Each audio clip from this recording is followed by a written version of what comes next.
2 দিন পর পর ভারতে নবী রসুল আমার আল্লাহকে নিয়ে কটাক্ষ করা হয়।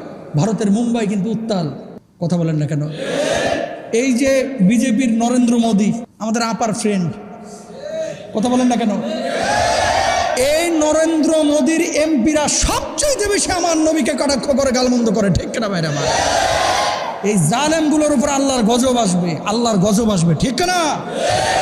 তোমার ধর্ম তুমি পালন করো, কিন্তু আমার মুসলমানের, আমার নবীর উম্মতের মধ্যে আমরা যতদিন জীবিত আছি, আমার নবীকে কেউ কটাক্ষ করবে, সেটা ভারতে হোক, পাকিস্তানে হোক, অন্যান্য দেশে হোক, যেখানেই হবে সেখানে মুসলমান গর্জে উঠবে, ঠিক না? প্রিয় ভাইরা আমার, লা তাজআল মাআল্লাহি ইলাহান আখার, আল্লাহ বলছে আল্লাহকে ছাড়া কাউকে মেনো না। তার মানে যারা মূর্তি পূজারি করে তারা আমাদের বন্ধু হতে পারে না, যারা মূর্তি পূজারি তারা আমাদের কখনো আকাঙ্ক্ষার মানুষ হতে পারে না, তারা কখনো আমাদের অভিভাবক হতে পারে না। সুতরাং যারা মূর্তির পাশে